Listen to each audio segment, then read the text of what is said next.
Good morning, everybody. Thank you for joining the Peoria Riverfront Museum and remembering today. My name is Everly Davis, the Director of Community Engagement and the Assistant Curator here. And I welcome you to our Giant Screen Theater if this is your first time in. If you are a member or Visionary Society member, thank you for your consistent support and welcome back to this space.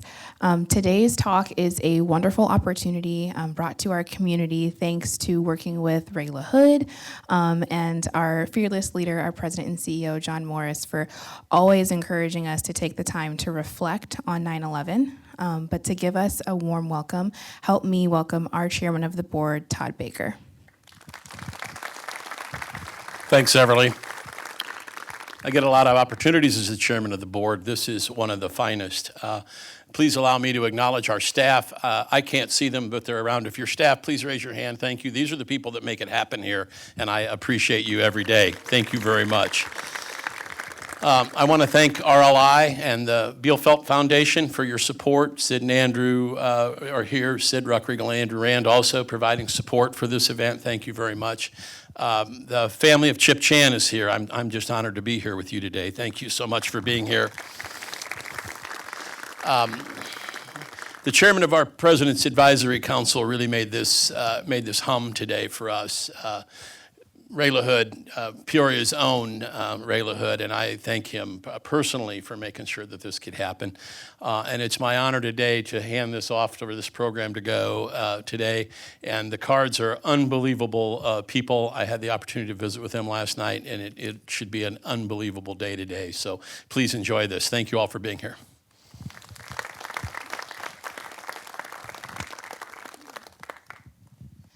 As I said before, our President and CEO, John Morris, always encourages us staff to take a moment to reflect on today. And every year, he also encourages our curatorial team to bring out the Rodin sculpture. So if you did not have a chance, depending on how you entered the building today, downstairs, the Rodin sculpture is on display.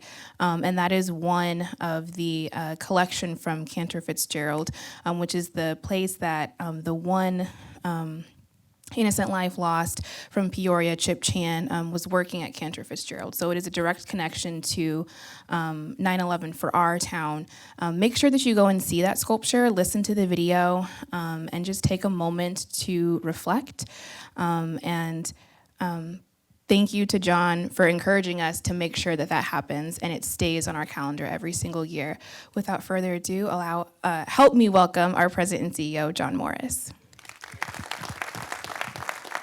Thank you, Everly, and thank you all for coming today. Earlier, at a wreath-laying private ceremony and press event, it was my privilege to announce on behalf of the board and staff and Visionary Society members and members of the Peoria Riverfront Museum a major announcement, and I'll share that with you again. Now, the Peoria Riverfront Museum, in collaboration with the National September 11th Memorial and Museum in New York City, who at this very hour has been reading names, reciting those victims lost, as they do every year. In collaboration with that museum, we will be the first museum in the United States to curate a full exhibition from their permanent collection next year on the 25th anniversary of the attacks of 9/11. Will be coming here to Peoria. And very, very proud of that. So, among the objects featured in that exhibition will be the full fire gear of a lone surviving member of his station who was pulled from 3 feet of rubble before the North Tower fell, whose life was saved, and whose gear has never before been on public display, even in New York, which has the stewardship of that gear. We have had Zoom calls and interfaced with the firefighter who has granted his permission to us here in Peoria, and it will be a very special artifact of that day. In addition, we will bring a major piece of steel, twisted and shaped by the destruction of the towers. And I'm proud to say, through the generosity of Julie and John Chan, their son Matt Chan, and the Chan family who are with us today, the parents and family of the only Peoria-connected native son who was on the 105th floor, as we heard that day in the Twin Towers. They have donated a number of objects, and most beautifully, this large quilt that commemorated his life by classmates and schoolmates of his and his family's from Richwoods High School, where he graduated here in Peoria, and that'll be on display publicly for the first time next year as well. So get ready for the Peoria Riverfront Museum to remember today, but also to remember next year's 25th anniversary. It will, amazingly and ironic in timing, be the 250th birthday of the United States. So think about that. 1/10 of the nation's history since the Declaration of Independence has transpired since the events of 9/11. We calculated, and this is incredible, but 40% of people living today in the United States have no conscious recollection of the events of 9/11. They either were not born yet or were too young to remember it. Folks, those of you who support the museum, and thank you for doing it, we're the only privately funded museum like ours in the country. What you are supporting is the important mission of telling this story to help unleash the full talent and genius of the new generation to understand there's a price of liberty.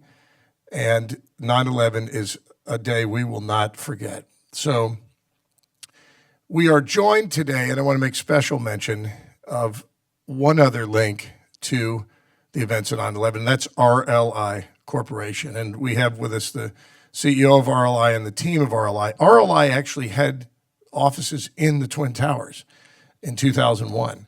And former chairman and CEO John Michael was actually present that day in New York City. So Craig Clethermis, the leader of RLI, is with us, and Lisa Gates, who chairs our Digital Advisory Council, former board members with us. And I just want to make special mention that many of you may not know, RLI is not only the only publicly traded company based in Peoria, but they are the one company that actually had offices and thankfully lost nobody that day 24 years ago. Now, it's my great privilege to introduce the man who will bring our program forward today, our great friend, a man without whom the museum would not exist, a former U.S. Congressman, 14 years, Secretary of Transportation, and our friend, the chair of the President's Advisory Council here. Help me welcome Secretary Ray LaHood. Thank you, John. Thank you, John. Thank you all for being here.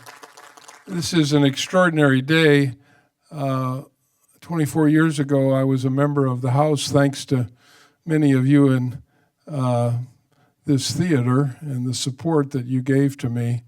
And it's a day I'll never forget, particularly seeing the black plume of smoke over Washington from the plane that hit the Pentagon, standing out on the east front of the Capitol, and thinking about what a terrible day it was, and following that day, I wanted to see if there was anyone from my congressional district who perished, and I discovered that Chip Chan had perished that day, and I placed a call to his family and left a message of condolences and sympathy, and had a flag flown over the Capitol in honor of Chip and sent it to his family with a letter of condolences.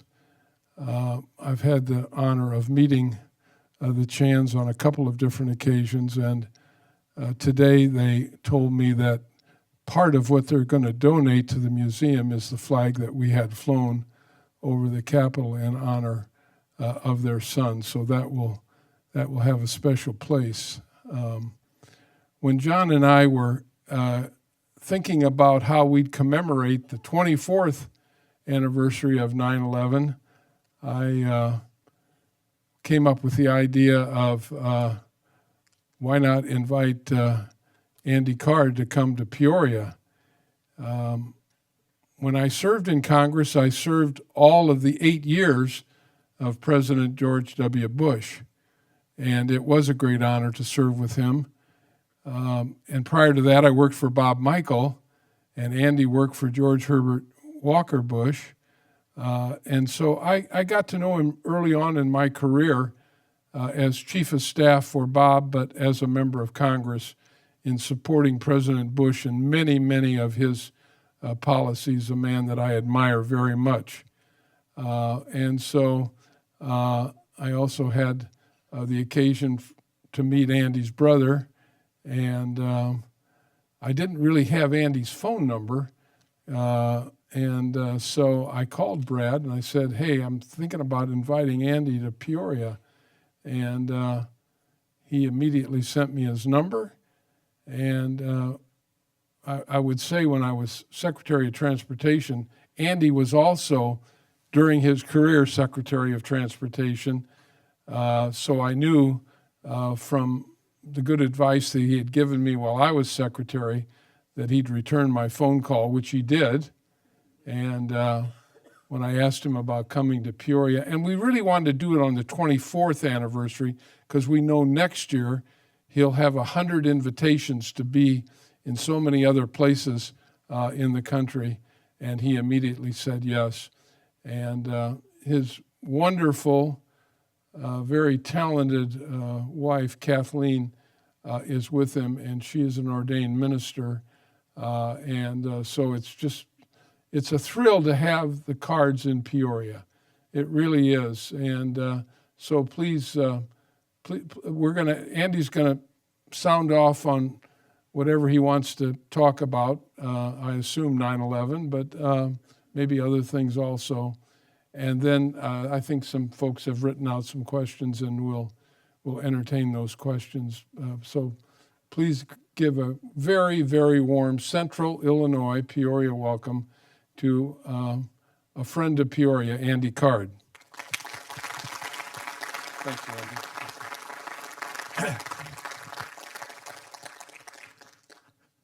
I can't tell you how proud I am to have Ray LaHood as a friend. And he's been remarkable, and this experience in Peoria has exceeded all of my expectations. It's just been phenomenal. Thank you very much. You should know I am from Massachusetts. My wife is from Massachusetts. We park the car in Harvard Yard every once in a while. You don't know what we're saying. So I'm Andy Card. I also would like, yes, there's an iconic photograph of me whispering to President Bush's ear on 9/11, where I delivered a message that he did not want to hear. I clearly did not want to deliver that message, but it was very important to do that. And that is an iconic photograph. I'm cautioning you to recognize I am not iconic. The picture is. The picture defines an era. And we are still in the era of what happened on 9/11. The way we go to the airport changed. What we carry in our luggage changed. The skepticism of what's going on around the world changed. So it was a very big difference. I would like to go back to the last normal day in America, which was actually September 10th of 2001. I was the chief of staff to President George W. Bush, and we had just come through a summer of typical summer. He was at Kennebunkport quite a bit. Other people were off at their camps or camping or driving to Peoria or driving away from Peoria. But it was a very different time. There were no obligations. The world seemed to be pretty much at ease. And the White House staff was getting ready to welcome Congress back into town after Labor Day weekend and all that kind of stuff. And the staff was busy getting prepared for something that happens every year at the same time, and that would be the meetings of the UN General Assembly in New York City. So lots of heads of state and diplomats were making arrangements to come to New York City, and the White House had to be a good host and hostess for all of that activity, including the members of Congress coming back to Washington, D.C. So September 10th was the last normal day in America. and we haven't had one since. I'm going to start my conversation talking about what was going on September 10th. The Chief of Staff to the President dealing with making sure we have staff going to New York City, a team of advanced people, to make preparations for the President to attend the United Nations General Assembly and all of the world leaders that he would be working with. So we took Deputy Chief of Staff Joe Hagan, who was from Ohio, and sent him up to New York City with a team of, I'm going to say, advanced men and Secret Service agents, and said them, you're going to New York, getting ready for the President to come up to meet with other world leaders, and yes, they do a great job and they know what to do and they're doing it. That was normal procedure, but quite a bit of logistics responsibility goes into it, and the Chief of Staff is responsible for making sure they get done. It was also a day that Congress was coming back into session after Labor Day weekend and all of that experience. And the tradition is that the White House hosts a barbecue for the members of Congress on the South Lawn. So literally 1,000 picnic tables were showing up, and they were being distributed on the South Lawn of the White House, getting ready to have members of Congress come later in the week to a barbecue. In addition to that, one of the world leaders was coming in early to go to the General Assembly in New York City and wanted to do a stopover in Washington, D.C., and it was the Prime Minister of Australia, John Howard. And he was all excited about coming because we were going to have a big parade on the South Lawn of the White House. Whoops, we can't do it on the South Lawn of the White House because we have picnic tables out there, so we'll be doing it at the Navy Yard. And we have a nice parade there, 21-gun salute, speeches, and yes, we were going to present to John Howard a bell taken from a ship that was sunk off the coast of Australia, and it was one of our ships, but we wanted to present the bell to John Howard and the people of Australia for being our phenomenal allies in Vietnam, in the Korean War, and World War II. And so that was pomp and circumstance, 21-gun salutes, wonderful speeches, and a good time, taking place at the Navy Yard about 5 miles from the White House. And that was a very busy day, but all of it was about good news. I'm not sure I would say Congress coming back into session is always good news, but it was good news. That was the last regular day in America for me. After the 21-gun salute and the parade in the Navy Yard and the presentation of the bell, rather than go back to the White House, the President and a small team, it wasn't even the A team, it was several people from the B team, went out to Andrews Air Force Base, and we got on Air Force One and flew to Jacksonville, Florida. And the President went to a school and talked about his favorite topic, which was leaving no child behind in education and getting rid of the bigotry of lower expectations for so many students. And so he was excited to do that. We arrived in Jacksonville. It was a very easy event. He went to a school. It was kind of fun. He actually overstayed his welcome by about a half an hour, which is unusual for any Bush to do. They're usually on time quickly. And then we got out into our limousines and we got to the Air Force One and we flew a very short way over to Sarasota, Florida. By the time we arrived in Sarasota, it was dusk. And I remember the motorcade pulling up to the Colony Resort in Sarasota. And as soon as they opened the doors to the limousine and we stepped out, there was a terrible stench in the air. The red tide had washed some fish up on the shore, and it stunk. And we were told the President has decided to go to have dinner with his brother, the governor of Florida, and a group of friends. So run in, drop your luggage off, and a small group of us are going to be joining the President for dinner in Tampa St. Pete. I remember dropping my luggage off, running back out, getting in the limousine, and getting ready for the short drive to have dinner. We had a very nice dinner. The President did not have to stand and welcome people at the door, didn't have to have pictures taken. He had dinner with friends, and he didn't even have to watch what he was talking about. And he was very relaxed. We came back late, George W. Bush was an early to bed president. He came back more like a Bill Clinton president late at night from this gathering in Tampa, St. Pete. And then I went to bed.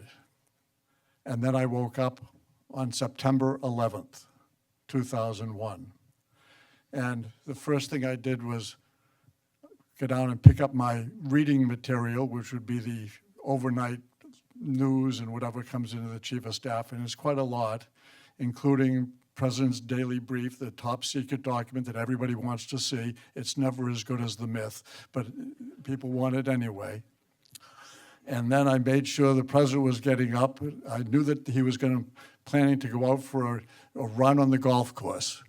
And I don't know if any of you ever met the Bushes, but the Bushes are a very competitive family. They don't even let the grandkids win at checkers.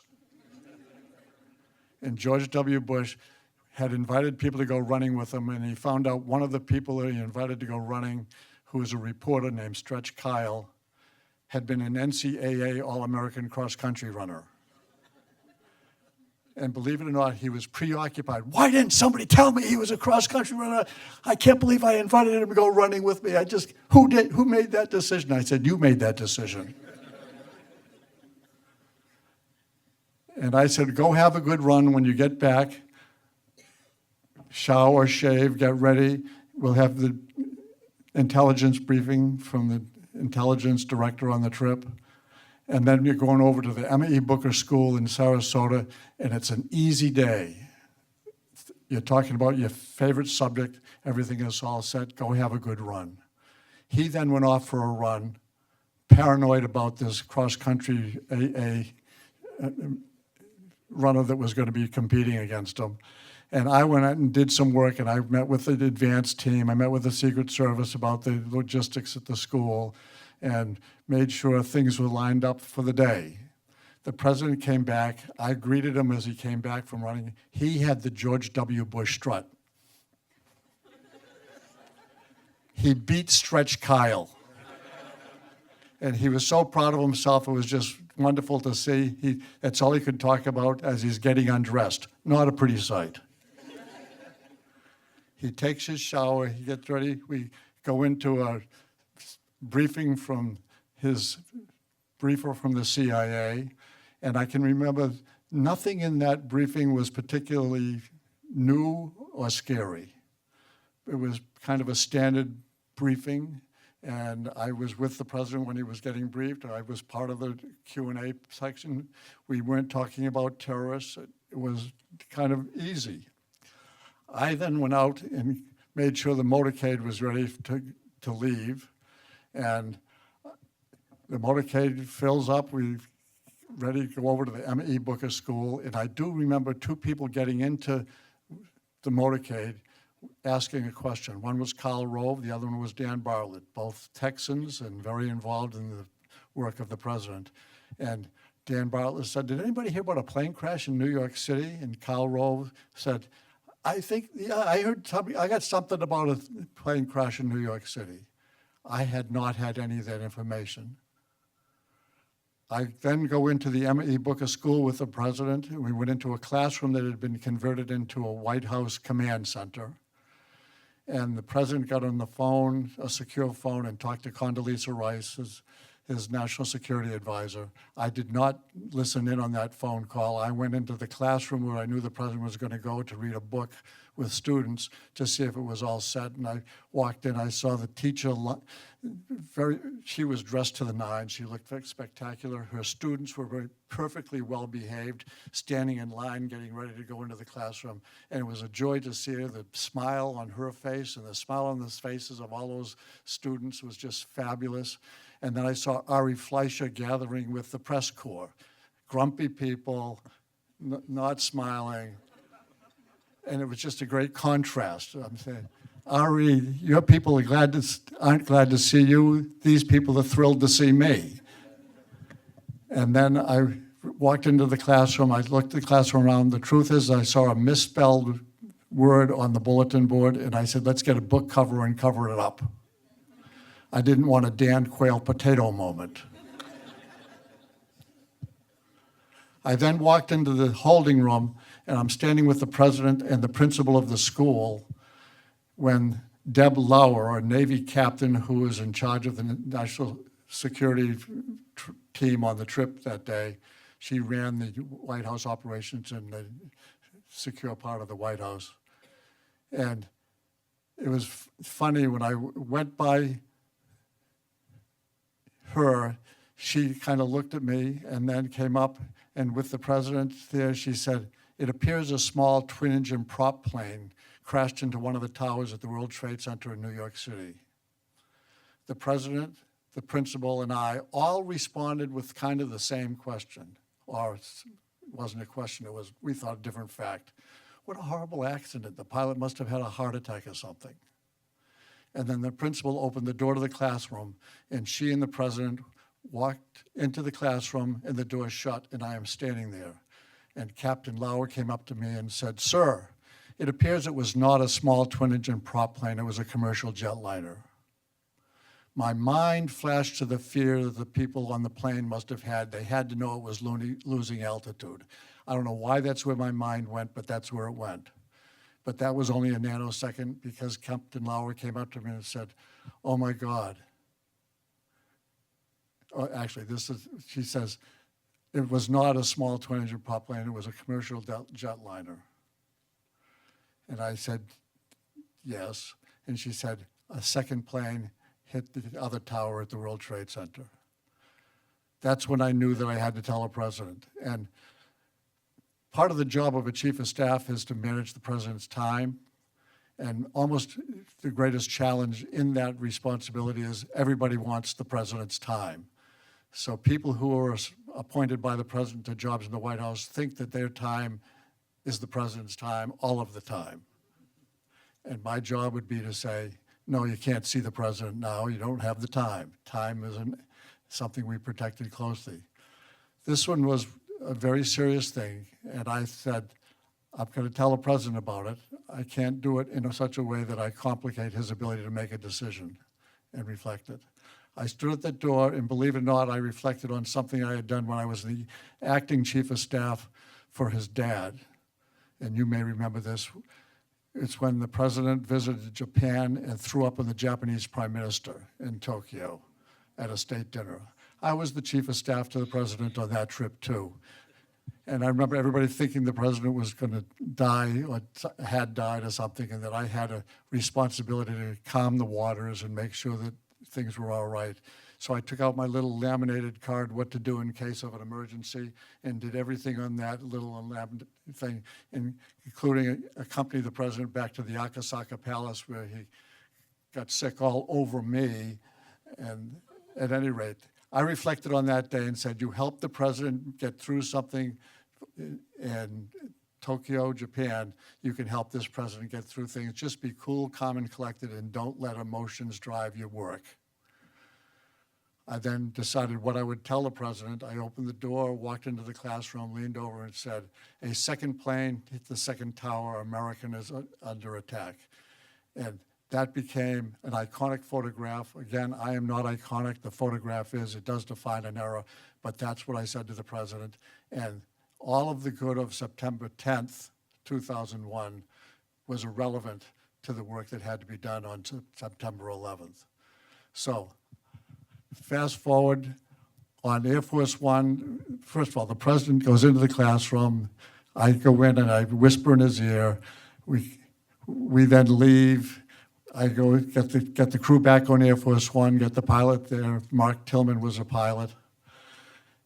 Get back on Air Force One. The crew comes back on Air Force One. I talk to the Secret Service, turn the motorcade around. We're going to have to leave. Dan Bartlett, we need some remarks written for the president. We've got 1,000 people in the gymnasium. We can't have the president say anything he does not know to be the truth. Tell the truth all the time. I then ran around the building to see the audience in the gymnasium. The president came out. The first thing he says is, "I'm heading back to Washington, D.C." And I cringed because I know that we don't know that we're going back to Washington, D.C. The president says it. I got mad at Dan Bartlett. I said, "No, don't have him say anything we don't know to be the truth." That could not be the truth. I was very frustrated. I ran around the building, connected with the president, long story. I'm going to try to get you to the punchlines later on. We file out, get in the limousines. I talked to Dan Bartlett, and he said, I didn't put that in the speech. The president just said it. We get in the motorcade, very fast motorcade to Sarasota Airfield. President Bush is on the phone, frustrated that Secretary Rumsfeld is not picking up the phone.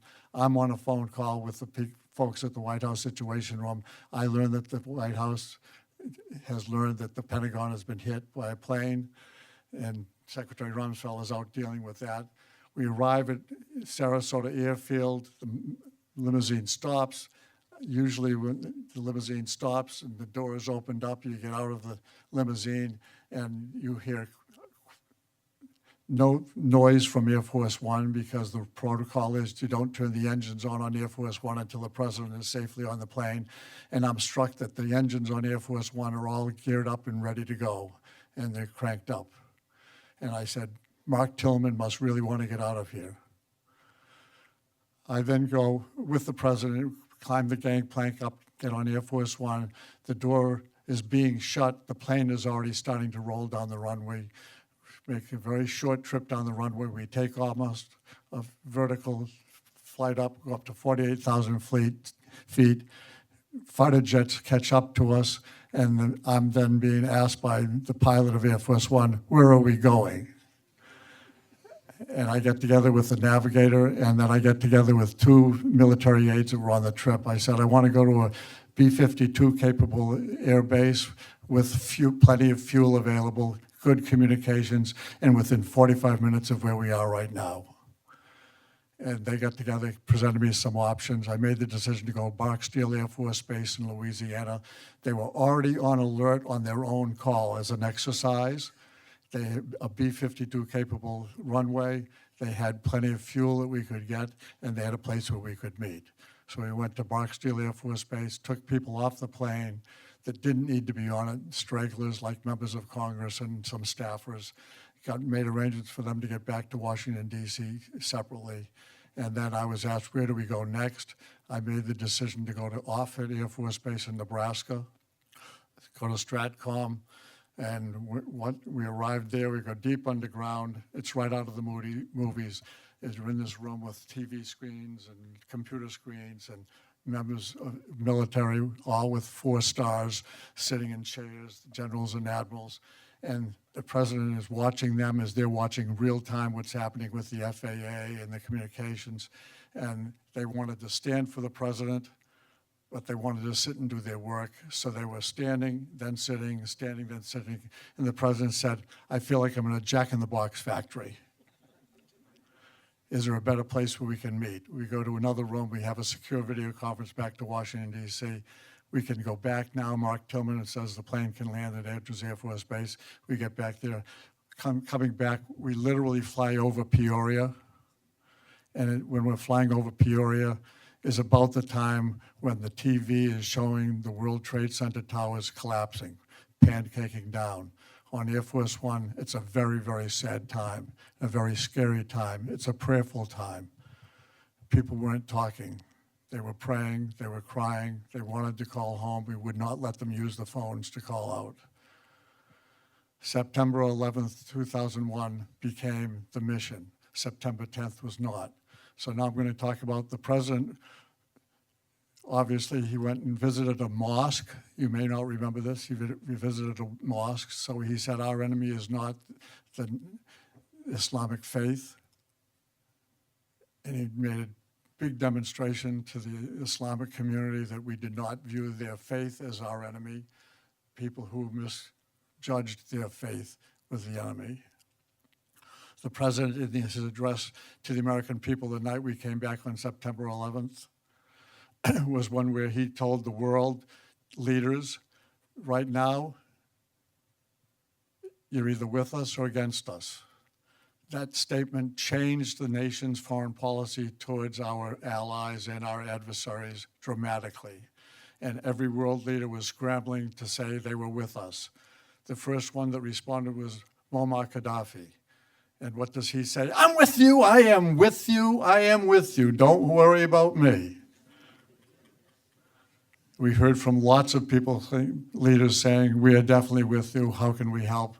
Saddam Hussein said, we're offering a $2,000 reward for every suicide bomber's family, was his response. So that was very different. That worked out. We then get very serious about going to war, and the president goes, he wants to go to ground zero. He wants to see what happened at the Pentagon. He visits troops that are injured in Washington, D.C. The trip to Washington, to New York City came on Friday the 14th. First, he went to the first he had a cabinet meeting where he said, we're going to war, and while we're at war, we have a job of governing to do. He stared every cabinet member in the face and was very impressive. Your priority is this. Your priority is that. Your priority is this. While we're at war, we have to do good governing. We're going to do good governing, but we're going to be at war. Very impressive. He then went to go to the National Cathedral in Washington, D.C. It was a full church. Every pew was filled. Members of every faith were there. Reverend Billy Graham spoke. The president spoke. We had wonderful prayers and songs and prayers for the world in America. And it was a very moving tribute and a call to arms. And it was also impressive that so many members of Congress, so many ambassadors, so many governors, and yes, former presidents all showed up. We then piled into limousines and we went to Andrews Air Force Base, and then we got on Air Force One and we flew to New Jersey. We got off the plane in New Jersey, we got into Marine One helicopter. Helicopters flew out to the coast of New Jersey, flew up the coast, and you could see her standing there. The Statue of Liberty looked beautiful and was glistening, but you could see smoke billowing out of the end of Manhattan, and it was haunting to see that. The Statue of Liberty looking beautiful, a pillar of black smoke coming out of the tip of Manhattan. We circled the tip of Manhattan in that smoke column, and you could see people on the ground, and then we landed near the Federal Reserve down in New York City. We take motorcade through the streets of New York. Normally the motorcade in New York invites lots of single-digit hellos when it goes by. This one did not have that. We saw people with hard hats all going to the same place. The motorcade comes to a stop. The president wants to get out. The Secret Service was uncomfortable because people hadn't been through magnetometers, and the Secret Service says, okay, you can get out, but they stayed very close to him, and most everybody was cheering or crying, wanted a hug, or was giving a fist bump. And it was very weird. And then all of a sudden, people started chanting, USA, USA, USA, USA. Very motivating. I looked over some of the people that were chanting USA, USA, were hanging off of scaffolding, and they had Canadian flags or Japanese flags on their uniforms. And they're chanting USA, USA, USA. Congress is meeting and voting, and the Senate votes unanimously to go to war. In the U.S. House of Representatives, there was one dissenting vote, and the rest was unanimous vote to allow the president to go to war. The president then gets on a fire engine that was crushed. A firefighter, Bob Beckwith, gets up with the president, and the president puts a arm around him, and he's talking. He's got a bullhorn, and someone said, "We can't hear you, we can't hear you." He said, "I can hear you, and the whole world will hear us." And then the crowd erupts into USA, USA, USA. We then pile into limousines and we go to the Jacob Javits Center. The Jacob Javits Center is a huge convention hall. You drive inside the building and you see all of these pipe and blue drape booths. And in each booth are representatives from other places that are coming to be rescue dog operators or help in the rescue of people at Ground Zero. The president went to every single unit and thanked them for being there. They come from 38 countries and almost every state. It was very dramatic how they rallied. The president then thinks he's going to go back to Andrews Air Force Base. Go back to the helicopter base and get back on Air Force One. Instead, we go to another room in the Jacob Javits Center, and it was a room that we built out of pipe and blue drape. An advanced man comes out, talks to the president, and said, we've got a microphone and a podium. The thought is you could go in there for 10 or 15 minutes, make some remarks to the people. We've gathered some of the family members of the people who are missing at Ground Zero. And the president said, I am not going to the microphone. I'm not going to the podium. And he just walked into the room, and there's a woman who is sitting in a chair next to a column holding up the ceiling of the blue drapes. And he talks with her, and she is kind of fist bumps with him, gives him a hug, tears start to flow. And the president then talks with her, puts his arm around her, and then he goes off and he meets with every single person in that room. He goes to them, they didn't come to him. And he prayed with them, he cried with them, he rallied with them, he comforted them. And then he comes to leave, and he sees the woman that he saw when he first walked into the room. And she stands up, and she was very petite, and she looks at the president, she said, I want you to have this. And she holds out her hand, and she said, this is my son's badge. His name is George Howard. Don't ever forget him. And the president opens his hand, and she drops his badge in her hand, badge number 1012. The president squeezes it in his hand, and she says, never forget George Howard. And the president opens his hand, looks at the badge, closes his hand, and with tears streaming down his cheeks, says, I will never forget George Howard. But America will forget, and they'll move on. But you don't have to worry about me. I will not forget George Howard. With tears streaming down his cheeks, and tears streaming down my cheeks, the Secret Service agent's cheeks, and the advanced man's cheeks, we go out and get in the limousine to leave and go to see the helicopter waiting down by Wall Street and take off. The president thanks everybody that was protecting the helicopter. I get on the helicopter. When the president comes on the helicopter, no one is talking about anything. They're very quiet. We lift off, go all the way back down to Trenton, New Jersey, land the helicopter. There was almost no conversation on Marine One. Most of the staff runs and goes over in that 747 that usually is called Air Force One. We get on a very small jet that becomes Air Force One as soon as the president gets on it. And I'm sitting right opposite the president. There's a Secret Service agent, a doctor, a military aide, and a navigator, and the pilot. That's it on the plane. I'm sitting across the president. He is slouched in his chair, and he is troubled by what has been going on, and he's exhausted. I'm convinced he is mentally exhausted, emotionally exhausted, and physically exhausted. And I lean over and I say to him, Mr. President, you're a great president. You did everything a president has to do, and you did it today. I said, as President of the United States, you convened the cabinet, and you told them that they had a job to do while we were going to war. With great specificity, you addressed their domestic challenges as well as their international challenges and military challenges.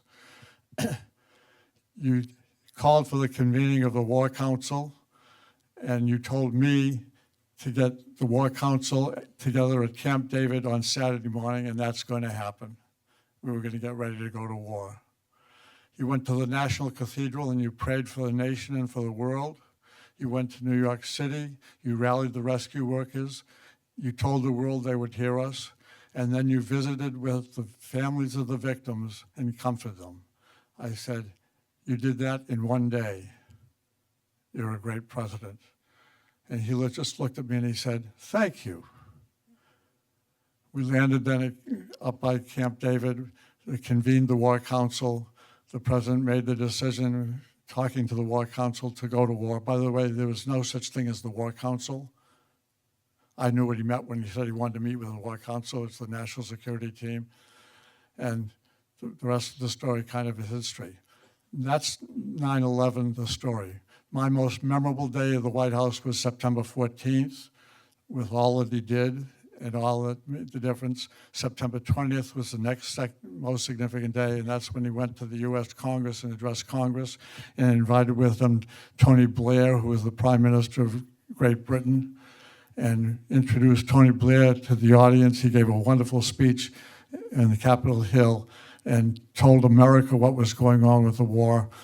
American support for the president reached an all-time high after that visit, and I watched him do his job. It was a great privilege to work for him, but I can tell you the motivating factor for the president was the oath of office he took to preserve, protect, and defend the Constitution of the United States against all enemies, foreign and domestic. It's a burden that every president carries. I was proud to be able to be with the president as he carried that burden, and I think he met his responsibility well. So that was September 11th for me, which goes from John Howard on the 11th, on the 10th, all the way to George Howard on the 14th.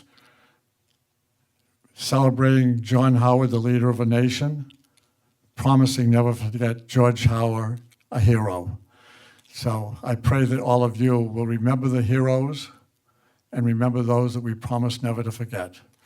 With that, I look forward to taking your questions or having Ray LaHood challenge me with questions.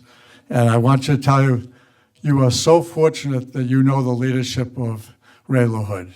Ray LaHood is a very, very respected, not creature of hope of, I'm going to say Washington, D.C. He's a creature of Peoria, Illinois. And you're lucky that his leadership has been party to this event and all that he's done for Illinois and the United States. Thank you, Andy. How about a sip of water? You deserve it. What is the one thing about that day or the days after, do you think, thank God we got that right? Or alternatively, what thing do you wish the administration would have responded differently?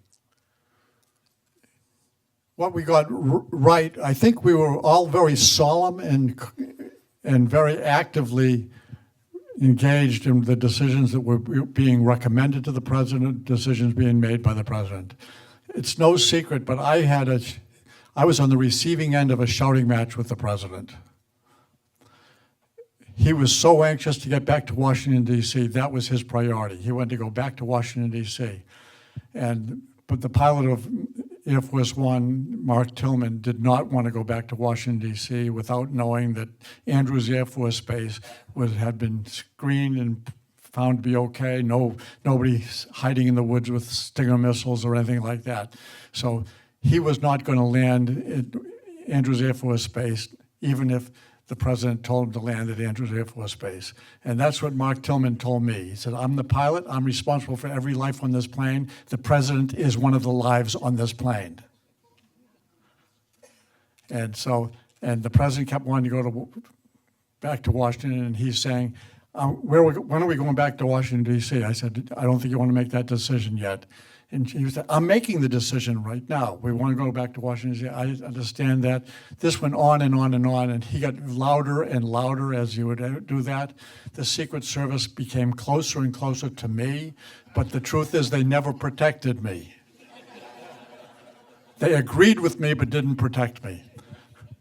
And the president was very frustrated and really did yell and scream at me, and I just said, I understand it. I just don't think you really want to make that decision right now. And he said, I'm making the decision right now. We're going back to Washington, D.C. I said, I think there could be unintended consequences, so I don't think you really want to make that decision right now.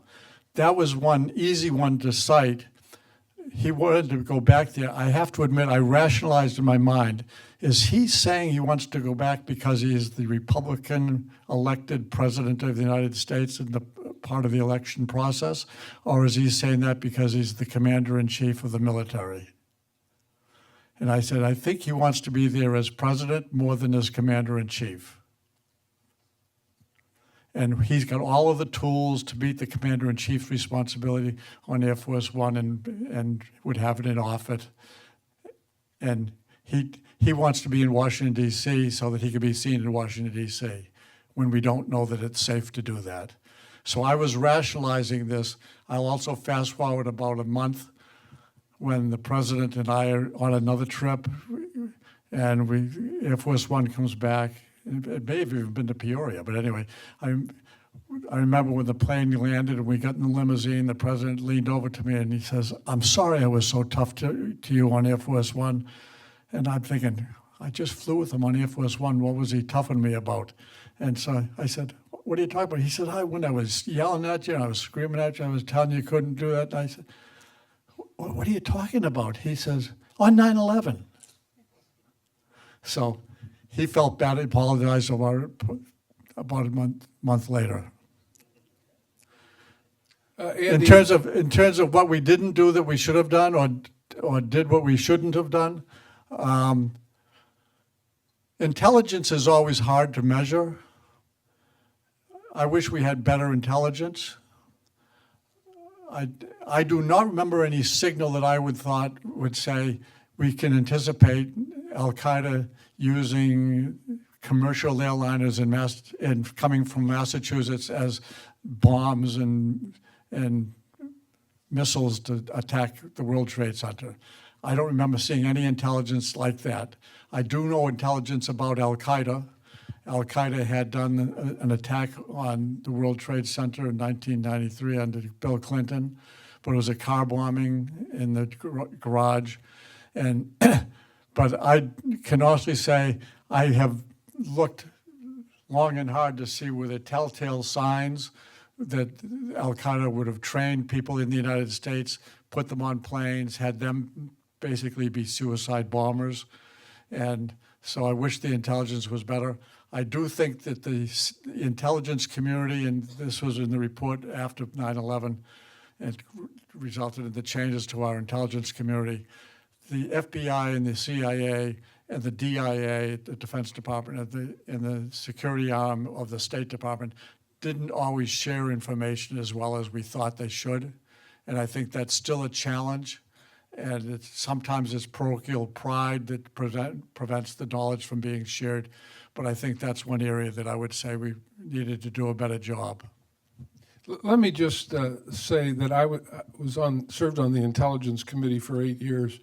And what Andy just said is, I and every member of the Intelligence Committee was completely stunned that we knew nothing about these people taking flying lessons in Florida and learning how to fly planes. And it was a great surprise to all of us. And one of the things that President Bush proposed to Congress, and Andy, if you want to talk about this for a second, is combining 22 different agencies under one department that did not exist before 9/11, Department of Homeland Security. And if you want to just talk for a second about how that happened.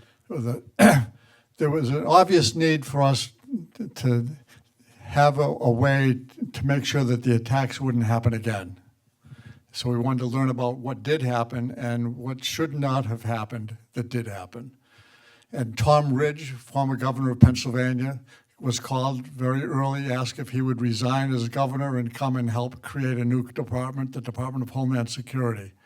And he said yes, and that resulted in us. The first thing was he wanted to hear from everybody who had any role in intelligence throughout government. And he invited all of the government entities to come together in the Roosevelt Room of the West Wing of the White House. And we had perfect attendance. Everybody showed up. And when he said, "What can you be doing?" everyone said they were the solution, their neighbor was the problem. And that doesn't work that way. And every solution said, if you gave them their money, we'd do a better job with it, so give us their money.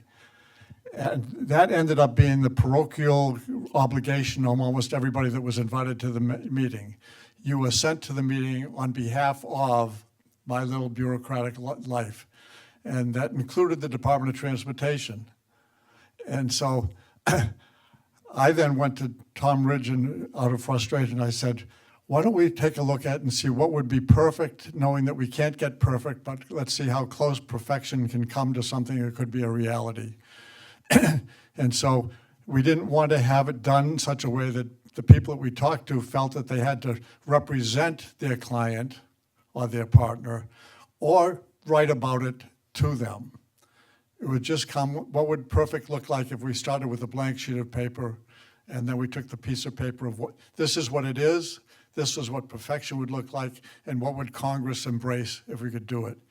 It worked out to be a very good exercise. Very smart people kept their mouths shut. We met in the bunker underneath the White House so nobody else could crash the meetings. And then I went up and met with some of the leading members of Congress and for oversight responsibility. And the oversight varies greatly from the House and the Senate. And it was interesting to see what would be viable in Congress. But we ended up creating the Department of Homeland Security. There was controversy to it, but it was the right thing to do. But one of the problems that the secretaries had was, did they forget to take care of their own needs? And I know when I was Secretary of Transportation, it was a tremendous pride to say the Coast Guard was part of the Department of Transportation. And everybody thinks the Coast Guard is part of the Defense Department. It is when the Defense Department wants it. The rest of the time it falls under the Department of Transportation, and we were proud to have it. But it did make sense to take the Coast Guard and put it with the Homeland Security Department, and so that was the biggest change that affected the transition for the Department of Transportation. Andy, just talk for a second about the idea that Norm Mineta, who was a Democrat who served in President Bush's administration, he was the chair of the Transportation Committee, invited by President Bush to become Secretary of Transportation. He and Vice President Cheney were in the skiff. They were in the bunker and under the tell White them House. about the idea that every plane that was in the air was told to land. Every plane, the FAA did a great job, and the Department, Norm Mineta was phenomenally good at what he was doing. It was very respected. Jane Garvey was the head of the FAA. She was a holdover, and she came from Massachusetts. And one of the remarkable things on 9/11, the FAA communicated with literally every plane in the sky, every plane in the sky. And planes were told they had to go to bases and land and not come to the United States, but land. So Gander, Newfoundland in Canada ended up receiving over 10,000 people. 10,000 people landed in Gander, Newfoundland, and were hosted by the people of Gander to stay in their house. And there's a play called Come From Away. You should have that play performed here, because it's, number one, it's a very interesting and fun play, musical, but it's the story of Gander receiving all of the passengers in the planes that landed in Gander. The Canadians were phenomenal allies in making it happen, but it was the FAA and the Department of Transportation that did all of that. And Norm Mineta, the secretary, was truly tested and was in the bunker under the White House. It's unusual for the secretaries to be invited to the bunker under the White House. It's a pretty rare thing. I don't know if you ever had to go, but it was remarkable what the FAA did and Norm Mineta's leadership. Last question, and I know this is one you're very interested in. How should we teach the younger generation of the importance of remembering the people and the events of 9/11? It's critical that those of us who did make a conscious decision and told people that we would never forget to keep our word. So I want every one of you to know, I bet you said on 9/11 or soon after, I will never forget this. and you probably haven't remembered it as well as you should have. But it's important for you to keep the promise never to forget, to become a conscience for people who should want to know what is it that you will never forget. And then help them have the courage to understand what happened on 9/11 and how it impacted you, how it impacted the daily activities of America. It's very dramatic. The story, The Only Plane in the Sky, I don't know if you've seen that book. It's not a book that is written as somebody's story. It's interviews from people that were impacted on 9/11. So it's not the author's story, it is the real story. I encourage you to read it. In fact, if you're going to have a museum here, it should be a big part of the museum. But in Portland, Maine, terrorists showed up. They didn't have a badge on saying, "I'm a terrorist." But they showed up and they stood in line and were nervous about standing in line and actually asked some directions. And with your line is over here, they'll be boarding in a few minutes. And they all weren't getting on the same plane, but they were going to the same place. And that was a very short flight away to Boston, Portland, Maine, to Logan Airport in Boston. And because they had come in on a plane, they were already in a secure area when they landed at the airport. So they didn't have to go through security again. They just went, and the truth is, they went in different directions. Half of them went one way to American gate, half of them went to United Airlines gate. And they stood in line and got on the plane, and then the planes took off within 20 minutes of each other. And the first plane hadn't been in the air for 20 minutes when it was subject to hijack. The second plane then becomes subject to hijack. People died. The planes then flew to New York, flew down the Hudson River. One came across Long Island. First plane comes down the Hudson, hits the tower. Second plane comes in after flying over Long Island and hits the second tower. Think of the trauma that the people who were working in Portland Airport had when they found out they were party to these people getting on a plane and going down to Boston. I know how the people at Logan Airport felt when, darn it, we didn't think we needed security to look at people getting off a plane coming from Portland, Maine. So, and there was a lot of guilty feeling among the FAA that we didn't catch this. So, yes, there were a lot of unintended consequences from which we learned a lot. Thank you for being here and helping us remember, Andy. We're very grateful to you. It's important to remember, please do, and apologize. I apologize for talking so long. My wife will make me pay penance. And I'm thrilled to be here in Peoria. You're very generous with your hospitality. The view of the river is unbelievable, but your hearts and minds are even more impressive. Thank you very much for putting up the Boston accent and someone who reminisces too much. But thank you for sharing the friendship that Ray LaHood represents and the service that he gives. God bless you all, and yes, I'll come back again.